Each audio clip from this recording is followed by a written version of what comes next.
I love our opening music. Hello, everybody. Welcome to If These Walls Could Talk. I am Wendy Stuart. That must mean that I am Tym Moss. All day long. Yes. Welcome. So how are you? How you been? Oh, it just like this last week, there's so much happening in New York. Like the flowers are blooming. Yep. The weather has been beautiful and blustery. And there's so many events and things and plays. Yeah. And, It's happening. We It's all are happening. back. What do we say? Full throttle. Yes. Oh, that sounds filthy. It does. Oh, I knew you would take it as that. I could have said anything, but I said full throttle. You did not disappoint. You took it and ran with it. Oh, so how was your week? Week was like, my gosh, I had to tell you, the Bistro Awards were 2 nights ago, and big call out. Ronnie White got the Lifetime Achievement wonderful Award. Yeah, I like Amazing musician, singer, and he got the Bob Harrington Lifetime Achievement Award. He's also a personal friend of mine, and he's just incredible. So when you know somebody, and you know the decades that he has in, he's still moving and shaking and creating. Yeah, absolutely. And oh my God, so you asked me, my standout this week, Shannon, who has been on our show, who did the film that is now on Peacock. It's called Standing Rock, The End of the Line. You can see it on Peacock now. She actually came here and spoke, and she brought Phyllis, the head of the tribe. She is, nice. Who now Phyllis is traveling all over the world. This woman is unreal. I'm glad she's bringing having attention. all the treaties that were ever done, having them looked at, legally examined, and now applying it to indigenous people all over the world. That's Asia, and I know it's like, so we screened the film on Park Avenue, but then to hear all the strides that they've made, because the pipeline ended up going through. Yeah, I mean, what were we saying before the show started? We were talking with Steve Shanigan, one of the owners of PANGEA. Money talks. Money seems to be nowadays in this world. Sadly, to people now, and it's also taken over like art and everything. Right. It's so much in entertainment is all about the money rather than the actual art. Exactly. So, now, but speaking of art, I came in and found you doing artistic work here today. Ike Avelli is here at PANGEA with us.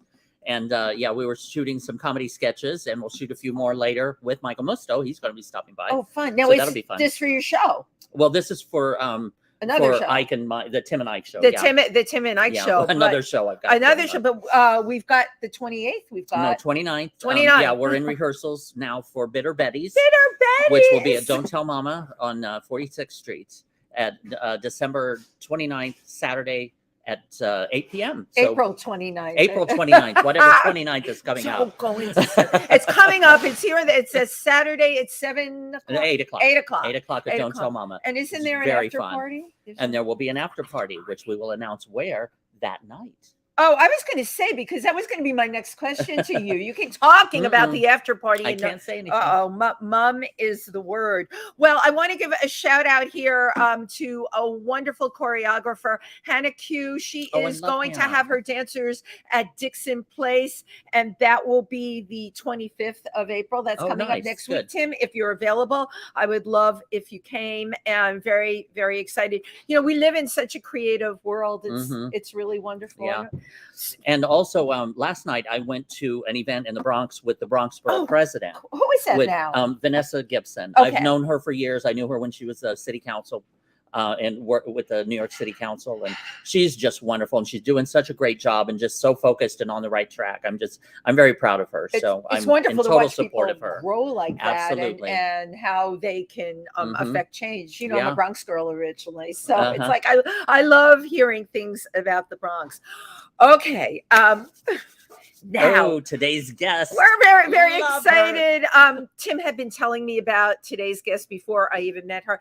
And Tim graciously gifted me the wonderful new memoir of our guest. I'm very excited. Let me just jump right into it. She is a 2-time Emmy Award winner. Bonnie Bartlett Daniels, a career that has spanned over 70 years. That's the thing that really blows me away. I mean, the amount of roles that she's played. And when we told people she was coming on the show today, they're like, I love her. My God, so much love for this woman. She has a new book out. It's called Middle of the Rainbow. We're going to be discussing it. It's a memoir, but it's so honest. Amazing. Yeah. Right. It's so honest because it really transcends so many time periods. How many people that do we know that can really call it as they see it? And that's what Bonnie did. Well, it's about how a wife, a mother, and an actress managed to find herself. So let's give a warm welcome to Bonnie Bartlett Daniels. Thank you. Thank you. Thank you. Well, that was an introduction. Was that good? Yeah. Oh boy. Oh boy. I don't know if I can live up to that. So how are you doing, gorgeous? I'm doing fine. I'm doing fine. I'm very busy. We're both busy, my husband Bill and myself. But this book has been something that I've worked on for a long time, and I got pushed into it by a fellow SAG member.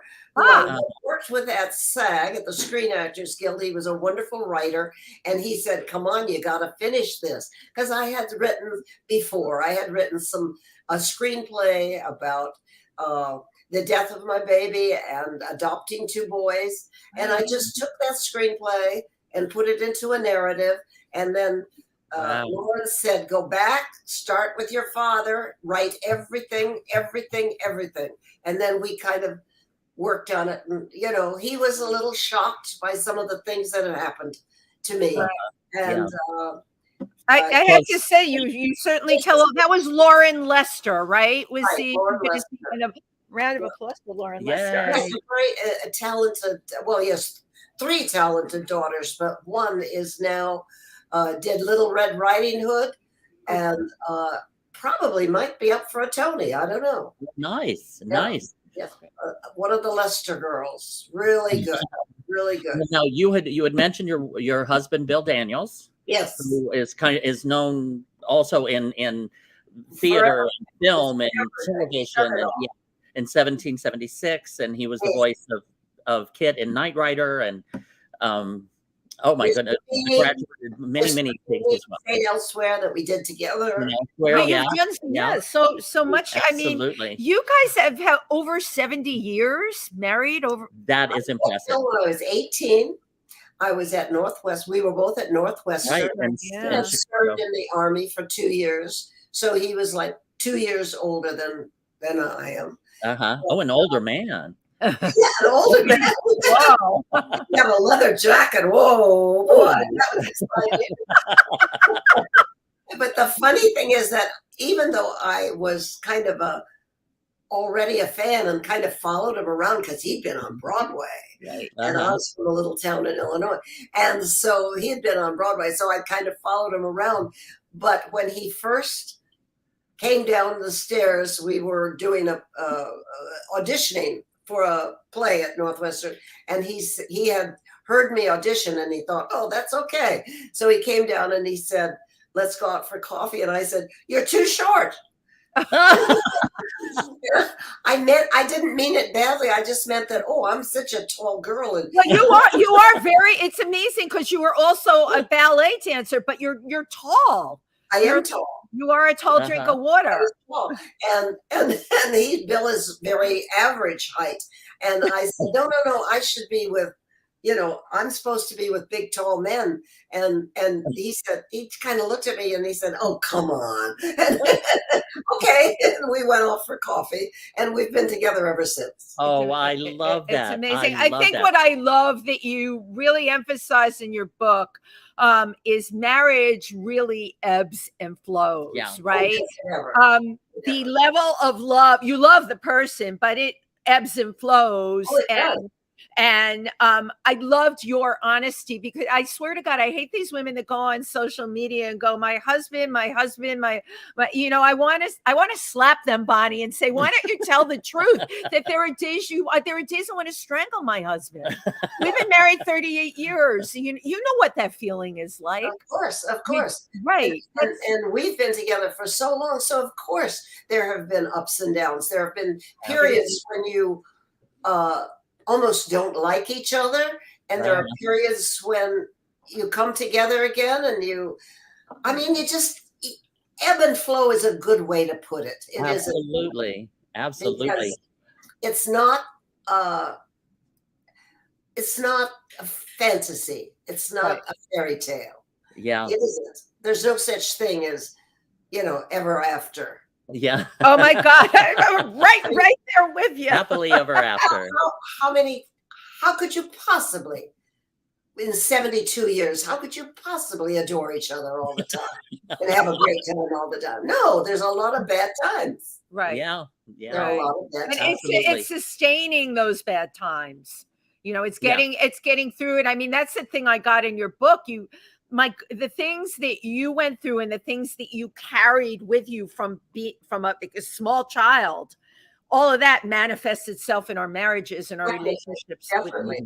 I worked on it all my life. Yeah. Until recently, really. I've had to work on some problems all my life. Well, you have had a lot to work on, and just the honesty and the courage that it took to reveal all of this. I mean, I couldn't imagine the deep dive that you had to go into to recall all of these, many of them very brutal, very difficult times. And Laura pushed me into all of that. He really did. He did. Wow. You don't talk about those things. Right. We certainly didn't. Now, I must say that all of the Me Too things that have come out has pushed me further, because I wanted to show a history of all of that, and a history for just people, normal people, not actresses, but normal people growing up, and the things that happen, and the things that still happen probably in families that shouldn't happen. And now a child could actually take their parent to court. Right. They will, but I mean, they could. Right. And now, you know what? I didn't even think about that till you just brought that up. But your early relationship with your father, you were aware he was an alcoholic, and how that he didn't become an alcoholic until a little later on. He wasn't an alcoholic when I was a little girl. Okay. And he was a frustrated actor. He quoted, he recited. I adored him. Adored him. And it's very hard to hate someone that you love. Absolutely. Wow. That's the situation I was in. Wow. One of the therapists said to me, "You really wanted to kill him, but you couldn't do that." Right. Because he invaded me. Me, who I was, he invaded me. He didn't let me grow me. Right. He took over. He owned me. And how confusing that had to have been for you. Terrible. Just this person that, of course, you trust, that is in charge of your well-being. That's right. And has just violated. Right. Violating. Right. Violating your trade. It's interesting because I drew a parallel from reading the book between the control of your father and the control of Lee Strasberg. Yes. Ultimately, and you can correct me if I'm wrong in that perception, but that's what I saw there. And I thought, my gosh, how uncanny. It's like a double whammy, Yes, exactly. But really, besides your husband, those are the two most influential men in your life. Yeah, right. Definitely. Yes, definitely. Bill in a different way, a totally different way than me. Yeah. Right. Because Bill never tells me what to do anymore. I mean, maybe in the beginning. Kept beat him down. He gave up. Yes. He learned not to. He learned not to tell me what to do.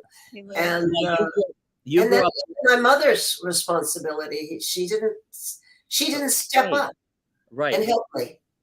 And she that couldn't deal with it. She couldn't deal with it. Right. Women couldn't deal with problems of sex in those days. They just couldn't deal with it. Right. Right. Yeah. Now, you grew up in the Midwest, as I did. I grew up in Indiana, and you were in Illinois. Moline. Home of John Deere plows. Oh, right, okay. John Deere. Yes. Yeah. All over the world, where I've been all over the world, there was always a John Deere plow somewhere around. And I thought, that's from Moline. Right. A message from home every time. Yes, a message from home. And so then the ballet kind of came along. Well, that was wonderful. That started. My mother was the person responsible for that because she loved ballet, and so she put me in ballet class. I just got a letter from the daughter of my first ballet teacher, and she sent me little receipts that my mother paid for my classes and stuff. Wow. She lived to be 96. And always dancing somewhere, and this daughter sent me a beautiful letter from reading the book. I was so pleased. I was so thrilled to get that letter and to have that connection with her. Oh my goodness. But I've had many, many, many good teachers. All the way through. Lots of ballet teachers, lots of different kinds of teachers, dance, teachers. Civil sport was a with the drums. I love that. So as a kid, you were a creative kid, and from everything I read about your personality, you were performing from the very beginning. Yes, whenever I could. Whenever I would go and recite the Gettysburg Address down in the park that day, or I'd get on a radio show, even if it was about sports, which I knew nothing about. I would just go and talk about what all the different teams had been doing locally. What was it about performing that did it for you? Was it people's reactions, or it was the reaction to you? I got the reactions. In junior high school, I did from Pygmalion. I did a whole thing. I did all the characters. And this was, and the kids just were in awe of all of this. And I thought, wow, I must be good, because they're really loving it, And so from then on, I just got into every play I possibly could. And anywhere that I could, I just, And with both of your parents being artistic, they were supporting. They would be very supportive. Oh, yeah, very. My father always said, my father didn't believe in classes and teaching acting. He believed that you learn acting on the stage, and that's where you learn it. So he would say to me, because my little friends were taking little classes in where they would do little pieces, they were all little set pieces. And I wanted to do that. And my father said, no, you can be in any play you want to, wherever you can find it, wherever you can be it, but you're not going to take a class teaching you how to act. So that was until I got to Northwestern. That's interesting, because then you end up with the ultimate teacher, Lee Strasberg. Exactly. I mean, my father would totally have disapproved of I was going to say, right. As Bill did, because he was a professional actor, and he didn't believe in what Lee was trying to do. And some of what Lee did could hold you back, and some of it made you go forward. You had to be very careful. Bill was the perfect student. Geraldine Page, the great actress, said that Strasberg was like a master course, and you should have a master course. But she didn't believe, nor did Bill, that actors who don't know what they're doing or just starting, you have to know what you're doing when you work with him, and then he's amazing. But now you came across Strasberg after Northwestern, and meeting Bill. Then did you not? You went to Love of Life, or the soap opera? We went to New York. And I got the first big job. Was a lead on a soap opera. I made a lot of money. Lead on a soap opera called Love of Life. I remember this soap opera. I do too. God. My mother used to watch that. Did you really? I was Vanessa, and Peggy McKay had originated the part. Then when she left, I took over, and I did it for 4 years. And it was a very good experience, because I loved the director. Larry Auerbach was his name. And he was just a perfect director for that medium. And but then I wanted to leave, because I thought, well, now I've got to get back into the theater. And things didn't turn out that way. In other words, at that time, soap operas were not considered wonderful. They were something that actors did to make money, but they weren't considered as special as they are today. No, and in the late 70s, I remember hearing, and you can certainly vouch for this. Oh, if you do a soap, you're finished. You'll Yes. never be able to break out of that. And Which you totally proved wrong. I broke out of it because I left this job that was making a lot of money, and we didn't have any money, so I was very nervous about money. And Bill had just gotten Edward Albee's play, Zoo Story. The Zoo Story, yeah. And he said to me, "Don't you worry, I'm going to be making money now."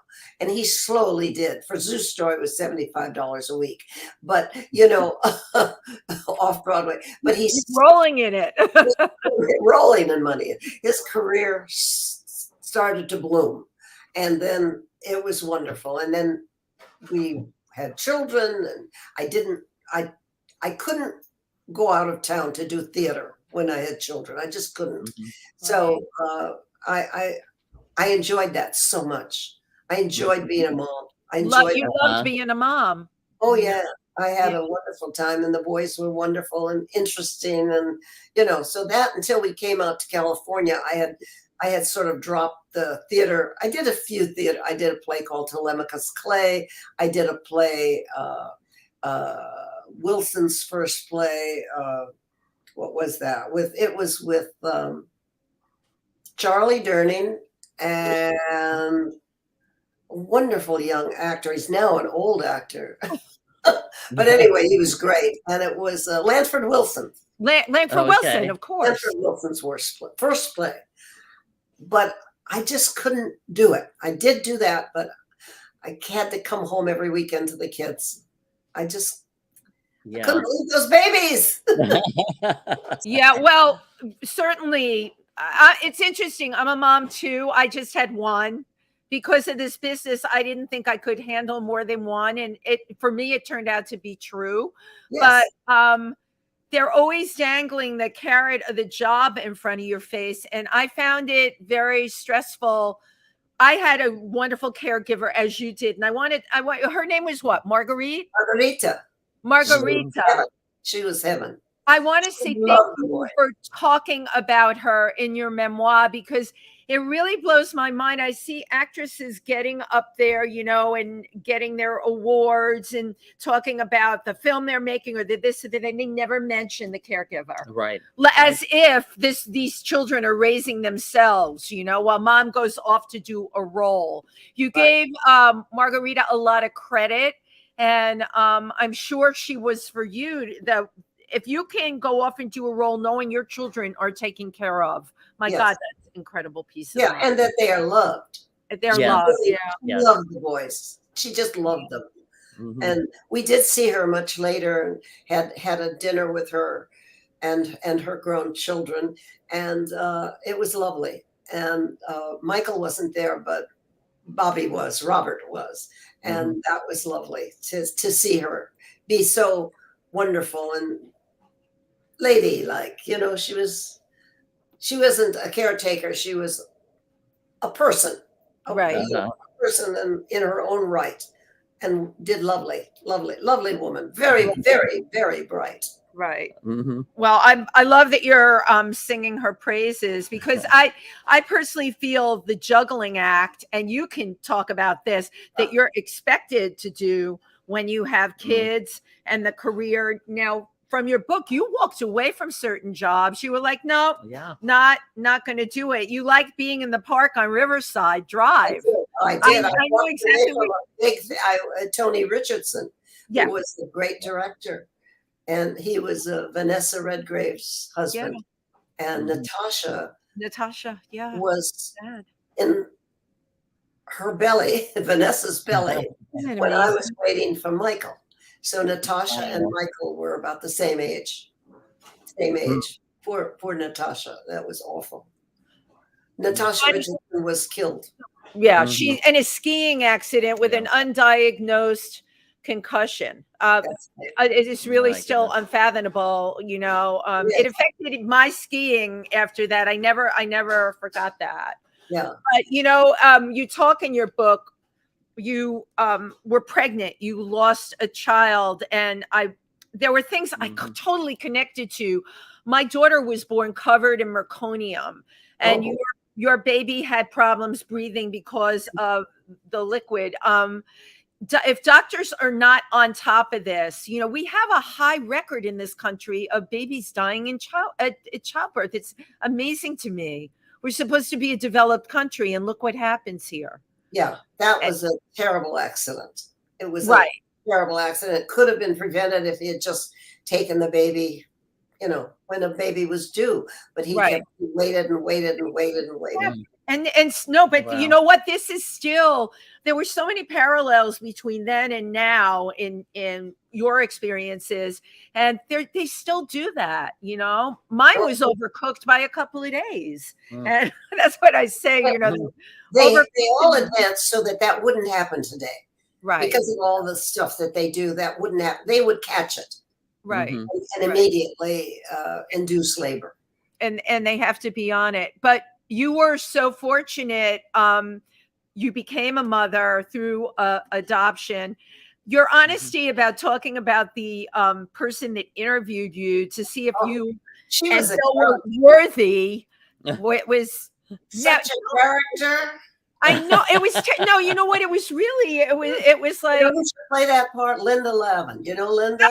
Linda Lavin should play that part. She would be perfect. Because she could give you that. But it was so judgmental and condescending. It was condescending to you as an actor. If you could qualify, like if you have this career, how are you going to how are you going to adopt this baby? Yeah, right.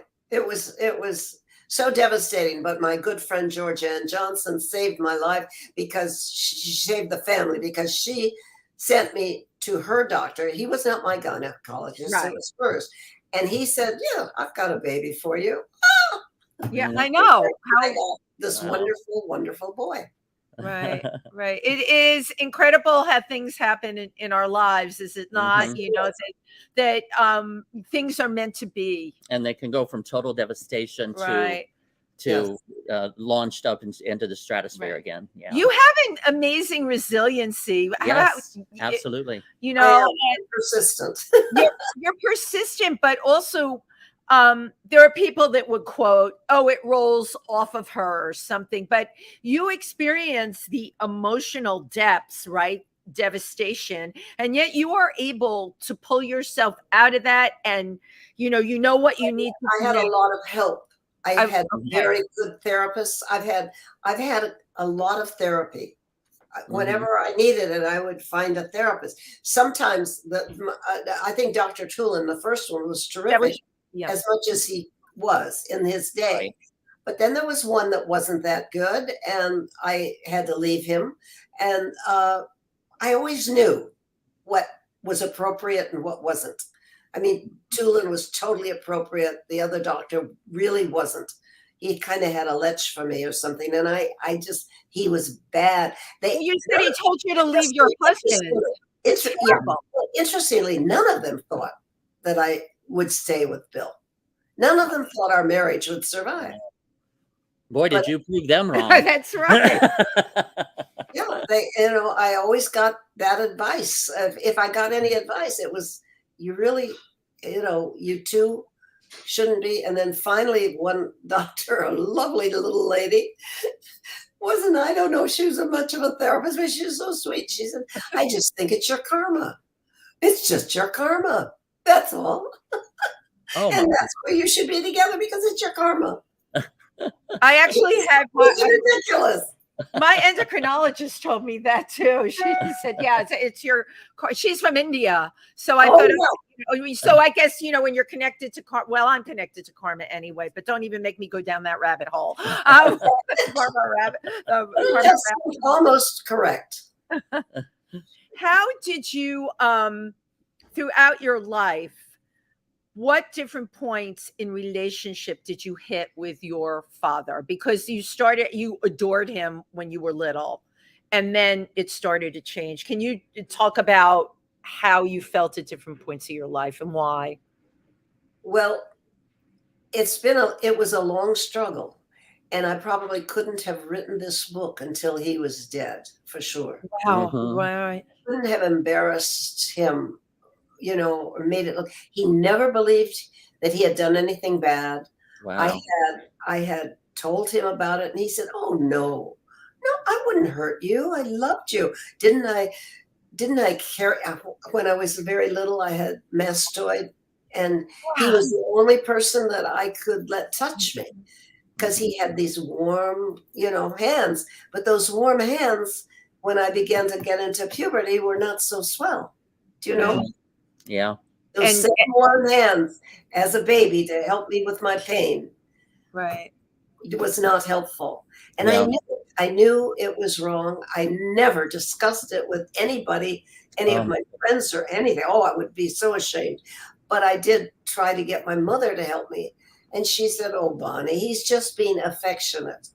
Oh my goodness. I could see, but can't you see, like, out of that time, or even now, a mother saying that you hear that all the time? Oh, Yeah. he was just being affectionate. He's showing you love.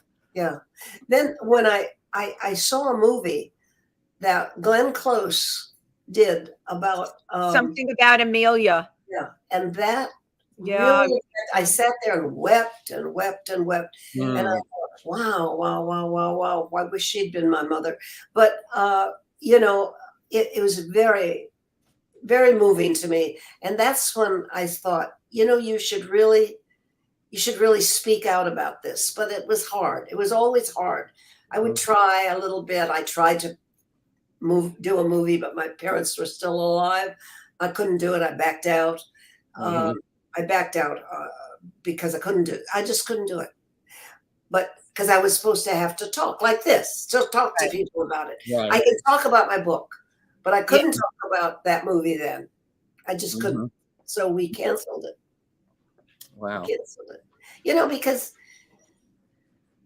there is some kind of responsibility for just being alive. Oh my God, that is parents. absolutely right. Are your parents, and you're alive because of them. So you have to, I guess it's not it's forgiving. It's forgiving. You have to, now the actor I could hate perfectly, and the actor who raped me, I always hated him, and I saw him once or twice out here in Hollywood, and it took all of myself to be pleasant, you know. Oh, goodness. I didn't want to be, something happened there. Oh, that was just you. Okay. And it took all of my Control. control. Yeah. Self-control. But keep, you know, I'm thinking, keep in mind, you know, I remember, like, when I came to New York, hearing about the casting couch, and there were a couple of casting directors, and there's one who you would probably know, that, you know, I went up there and I remember sitting on the couch, and he gave me a script to read, and he kept getting closer and closer, and he put his hand on my leg, and I put the script down, and I said, "I can't do this." And I walked out. Good and for I you. went back, right. But I told the agent that sent me there that she made me bad. She made me in the wrong. And she said, "If you tell this to anybody, you'll never." Wow. This is what they threaten you with. Yeah. I'm sure you'll never work again, right? You'll again, never, right? We've all right. You'll never work in this town again. I think what I love so much about now, and the Me Too, these actresses have come out and they're like, he did it. You know, this is exactly what happened. And they're going back. They're going back 10, 20 years. And that's okay. Right. You know, the lady that's suing Trump is that's years and years and years ago. She's in her 70s, and you know, she deserves her day in court. Yeah. Yeah. Because again, I mean, these abuses, they last for decades. Yeah. And it affects the way you think, your behavior, because you're fearing if you do this, then this will happen. And I liked the word forgiveness, because a lot of times it's not necessarily for that person that you're forgiving, it's for yourself. Yes. Right. Because if you can forgive them, then that torment and everything that you've allowed them to create inside of you can be released. Right. Yes. And I think that's what happened with my father. Mm-hmm. Very definitely, because toward the end of his life, I was with him, and I did, in a sense, forgive him. And we had conversations, and what I really couldn't forgive him for, though, was when he hit my son. That was hard. Right? Oh my God. But when that happened, I was like beside myself. Right. But yes, I could forgive him, and certainly my mother, because it was that time. Yeah. If it happened today, well, it wouldn't happen today, because he would know that he would have been made aware of the fact that you can't do that. Right. Mm-hmm. You can't. Yeah. Well, let's. We have a video clip, Oh my God, which is also from St. Elsewhere. It's from St. Elsewhere with you and Bill. Yes, and I thought it was wonderful in Philadelphia. Okay. So why don't we take a quick look at that, and then we'll come back and talk about your roles, some of your roles. Okay.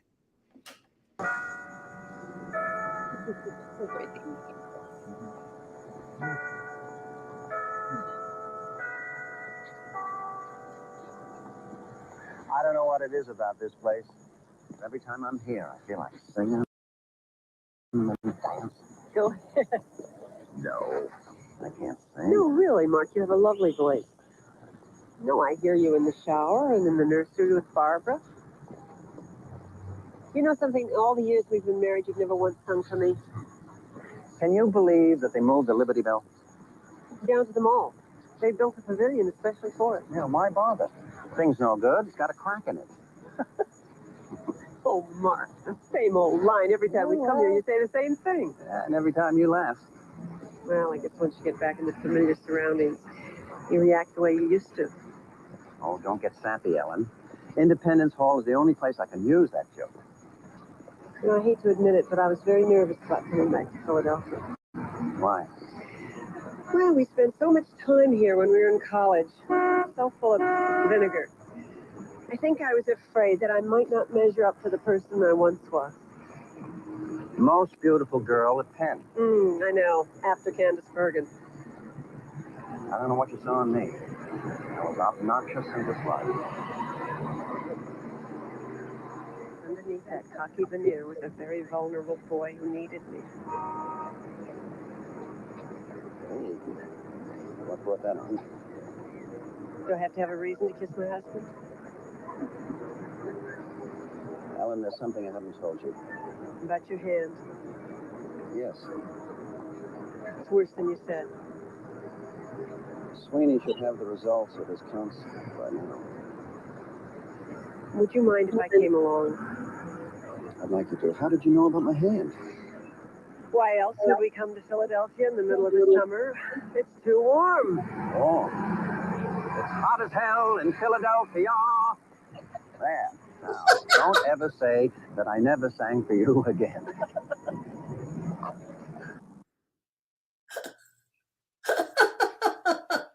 That was cute. That was very nice. So cute. It is. So wonderful. I'd love to get that the 1776 stuff in there. Yes, right. They love to do that. Well, that was from St. Elsewhere, Right. which also you received 2 Emmys, correct, from that show? Yeah. Oh my goodness, how wonderful. But that was, again, a little later in your career, because can you tell us a little bit about some of the roles of your favorite roles, like in television? And you've got such an endless list in television and film and theater. I enjoyed so many of them. Most of them, actually. Little House on the Prairie was a joy. Yes. Oh. It was just heaven. Michael Landon, I loved him. He was lovely. And Victor French, he played Mr. Edwards, and I was his lady friend, and then his wife. And he Gilbert. Me, and everybody always kidded me about being serious, about the serious actress. They all kidded me about that, because I was in the Strasbourg. They kid you about it. They kid you. So, and that's fine. But it was a lot of fun. And then from there, I mean, I don't know, when was Home Improvement, I think after St. Elsewhere, I'm not sure. I think so. Yeah. I did a lot of shows like V, that miniseries V. I did Stargate, and I did Golden Girls, and I did all of those shows that I did have been very special. Have been shows that have been repeated and repeated and repeated, and I'm very grateful for that. And it's wonderful that has worked out like that. Well, you mentioned Golden Girls, and a very dear friend of ours from Providence, Rhode Island, who made a comment, Margot Channing, she's a drag queen, and she just says, she signed on and said, have you already talked about Barbara Thorndike? That's right. Which is from your role on Golden Girls. Right. And from what I understand, that something happened to you at the end or during the curtain call that has never happened to you before. Yes. Well, when they bring you out for that show in the beginning and everybody claps, and it's going to be Ellen Craig from St. Elsewhere. Oh, yes, we love Ellen, and blah, blah, blah, blah. When I came out at the end, they brought me out. Because you played a racist. She was anti-Semitic. Yes, anti-Semitic. Yeah. West. I mean, if you will. I kind of used my mother a bit. And it's just a very nice, smiling. Oh, I'm so sorry that I can't take you there. No, I'm so sorry. No, you're not allowed in the club. That kind of with a big smile. Oh, I'm so sorry. That's the kind of character Barbara Thorndike was. And it has been a big hit. She's been a big hit. I mean, people love to hate her. So after the audience... What? After the audience saw this and you came out for your final curtain call. I came out for my final call. Boo, boo, boo. They all booed me. And I thought, what did I do? Oh my God. And my husband, Bill, says to me, Bonnie, don't ever play an anti-Semitic part. Correct. That was your last time. My last time to play an anti-Semitic. Oh. But you know what, Bonnie? People remember you. I got a lot of comments just on my Facebook, Barbara Thorndike, and people remember that in particular. They do, and they play that show a lot. They play that show over and over. Yeah. And I've gone to Golden Girl conventions, and my granddaughter, I should have brought that for you, but my granddaughter actually created a sweatshirt that says "Go to hell." I love it. As a kind of a anime thing of me, and I think she got it just right. Just right. I have a lot of those. So perfect. So you worked with Julie Andrews' husband. What was that experience like? No, I didn't like him. I really didn't. Interesting. I don't know. There was something about him that turned me the wrong way. And in this movie, it was to go out. We went out. They shot it, I think, at their home out in Malibu, and because I remember we went out to Malibu, and it was what do you call it? What do you call anyway, it was bad. It was like there were wonderful people in the movie, and then we were all out at this party, and it was a very iffy party. And when I got out there, at one point they said, "Would I take off my shirt?" And I looked at them and I said, "Not in a million years," and that was the end of it. They weren't interested in me anymore. And they found a girl. They found a girl, right, who would take off her shirt. Absolutely right. And Larry Hagman was there. He was in a movie, and he said to her, "Okay, let's negotiate. You're going to get more money for doing." She was an extra. She'd been an extra, right, right. And he negotiated a better contract for her for doing this. She wouldn't have known to do that, I don't think. And Larry said, "Come on." And he negotiated more money for her for doing this. So he was sensitive to it. And I just hid for the rest of the shoot. I just hid. So that I wouldn't be honest. It's SOB. I'm not even in it. I don't think there's maybe one little shot that I'm in. Made a lot of money for that too. But I did not I think he was trying to get everybody to behave badly. I think I think there was liquor there that he was plowing everybody with. He wanted to be an orgy. That's what he wanted. Wow. Well, he wanted to film an orgy. That's what he wanted. That's fine, but I didn't want to be in it. No, you're definitely not that person. With every experience you've been through, It was very embarrassing because I thought there's something about me that does that. I do that. I make that happen. That's why me? Why? So was that your understanding of sex? Because again, it would, from all you went through from childhood with your father and growing up I was and a bad getting girl. I was, that's why, you. So that was your association. that I was bad. That I brought it on. Wow. And and as an actress, it's a little complicated. Yeah, because actress, you want to use your body. You are selling your body. There's no question about it. You are. It's part of it. And your sex appeal. And your sex appeal. Right. And from some of your experiences you talked to, I think it was with Harold Clurman, came on. If you have a beautiful body and these men don't have any barrier, how does one protect themselves? Okay, well now I'm very tough. I just tell him up front. I mean, I said to Harold, because I really respected him and I wanted to talk to him about the group theater. I wanted to talk to him. I always wanted to talk to these guys about their experience and get something from them, but they aren't interested in giving anything to you. They're interested in seeing what they can get sexually. And so, right. They don't see what's up here; they see what's here. They're not, Arthur Miller is one of the few that you really would let you talk about what you want to talk about. I mean, he was wonderful, but what happened with Harold was I just said, look, I said right up front, I'm a head person. You got the wrong girl. Right. And I said, I'm just a head person and pay no attention. I'm just a part I'm playing. I'm not interested. And so that's the only way. I didn't want to do that because I wanted to know him. But I just said, forget it. Forget it. Because I didn't want to talk. I mean, he wasn't interested in talking to me. He was only interested in the body. Right. It's incredible. Now, now's a time to name drop. So you have worked with some of the heavy hitters across the board in all these industries. Oh, the name I wanted to remember was Christopher, not Plummer. No, he was wonderful. But Christopher, a young actor, Christopher. Walken. Christopher Walken.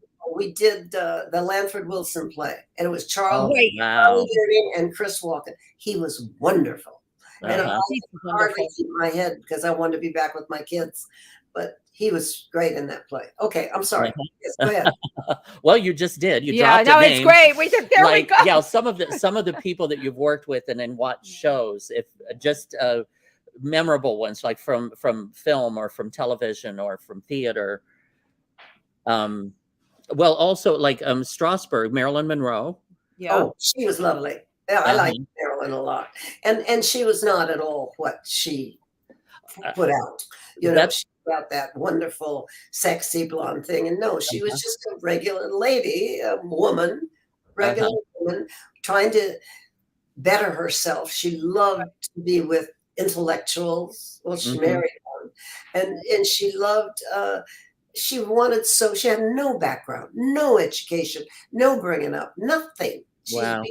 And so there was no chance for her to survive because she had nothing to go with. Right.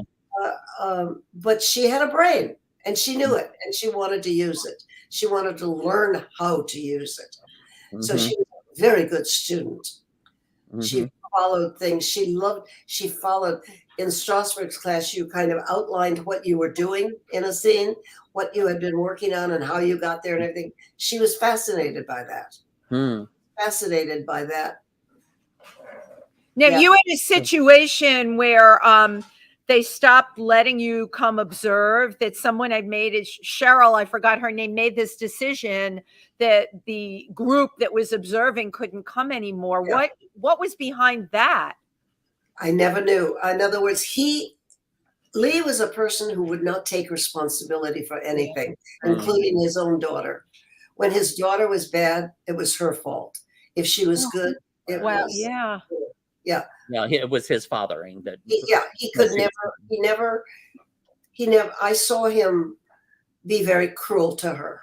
And now that my father would never have done. My father would jump in and help me and do it. He would do the whole part if he could.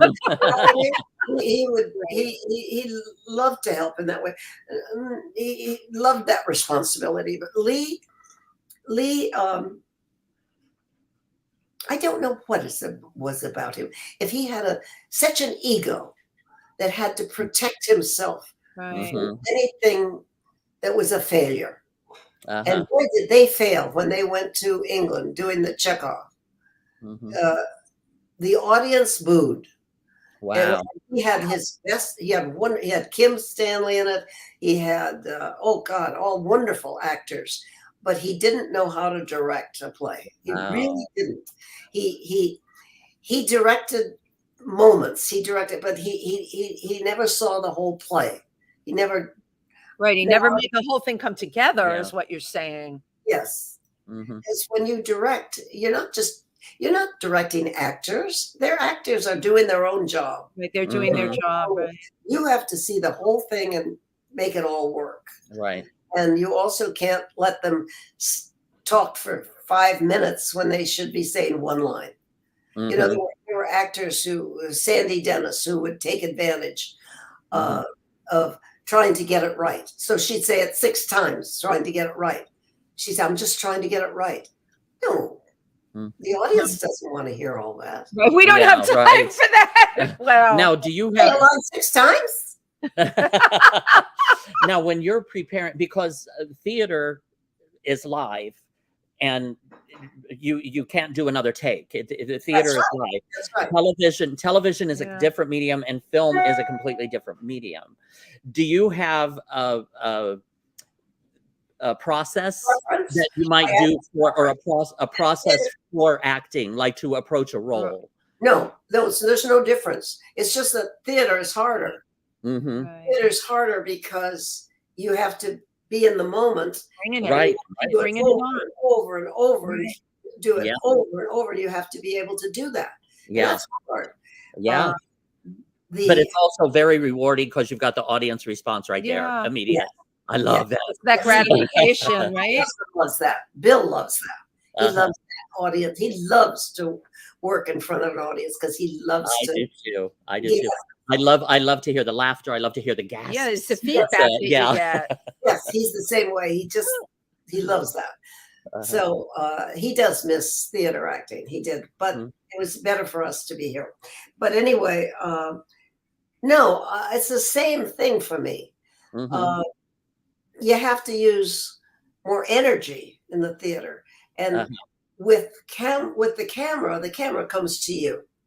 Yeah.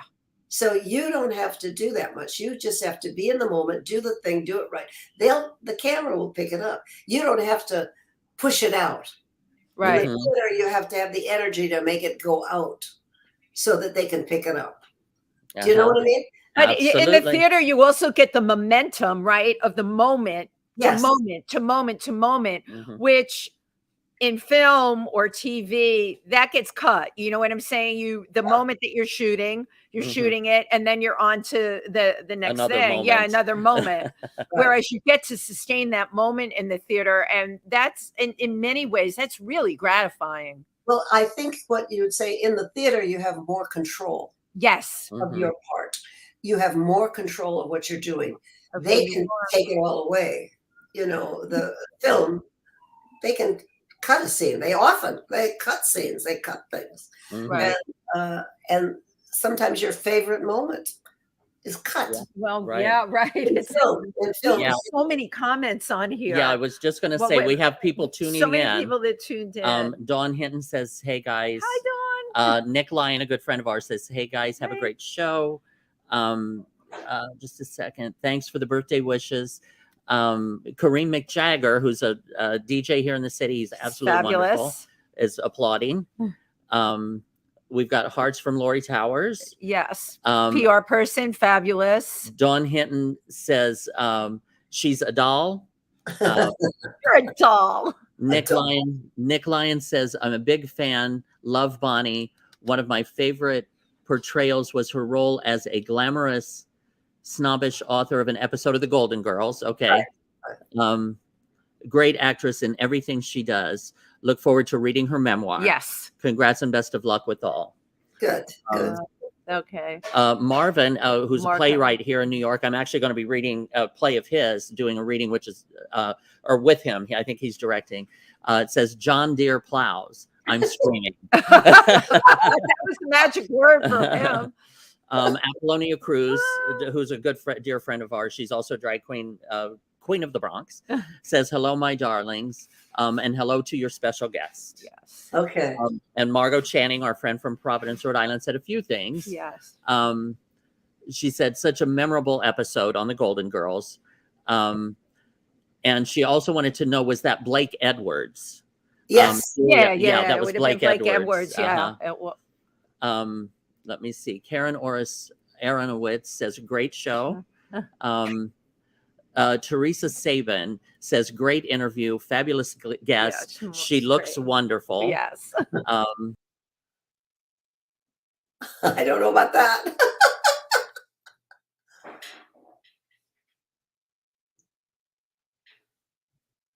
What happened? Oh, sorry. yeah. That was my fault. I pushed the wrong button. Oh, okay. I got to tell you, this streaming stuff is for the birds. And Margot also says, all the great actresses have such a distinctive voices, and Bonnie is one. Yeah. Love her voice. Oh, thank you. Thank you. Thank you. Thank you. Yes. You know. So So, now, And Teresa Sabin also says, true professional. A true professional. well, everybody is here and listening. Absolutely. This is the book, Middle of the Rainbow. I love the cover shot. Yeah. I mean, that was taken for commercials.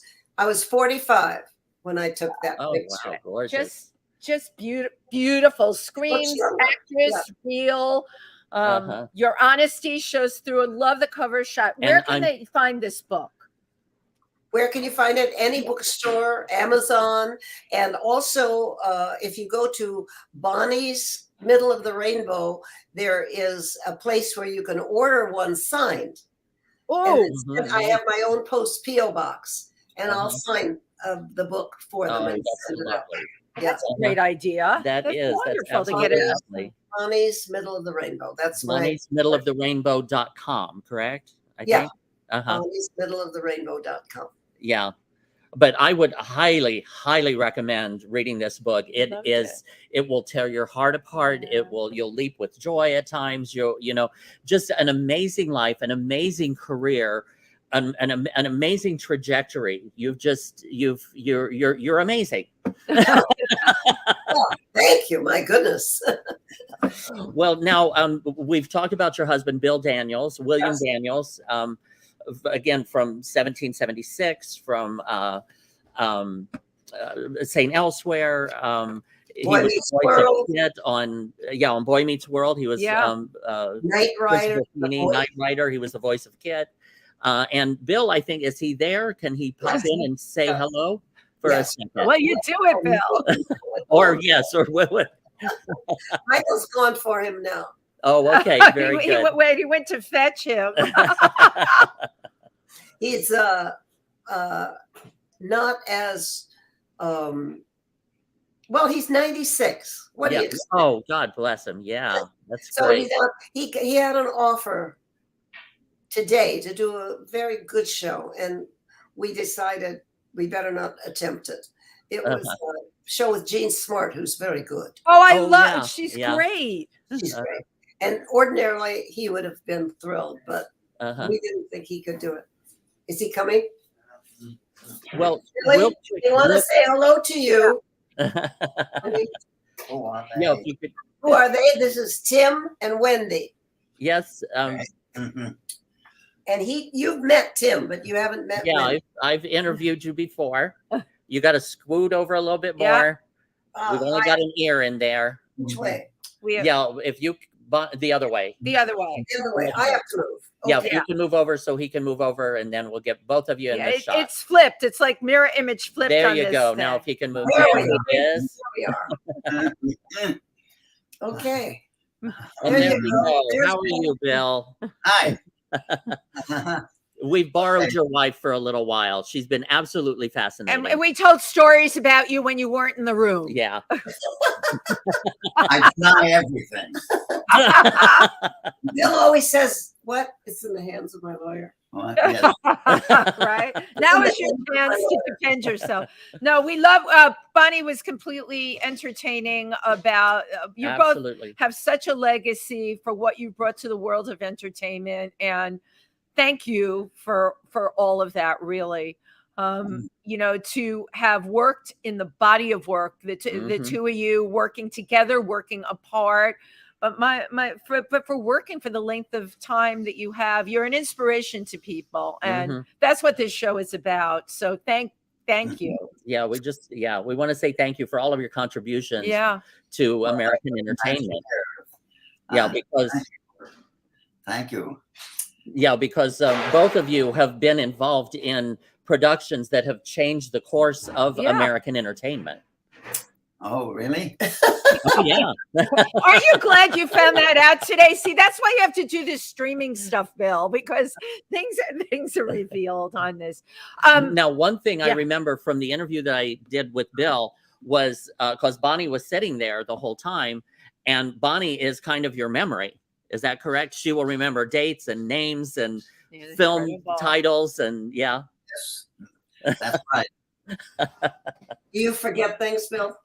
Oh, God, yes. Yeah. Yes. Oh, God, yes. He wrote his book just in time, too, right? Yeah, that was what, 5 years ago. Wow. Yeah. Yeah, just in time, right, Bill? I guess so. But you still tell a pretty good story when you want to. You still tell a pretty good story when you want to. Oh. What, are you waking me for a story? No. I know we drag you on here, and then we ask you for a story on top of it. And a couple Yeah. more messages that came in. Karen Oranowitz says, "Wow, both of you look amazing."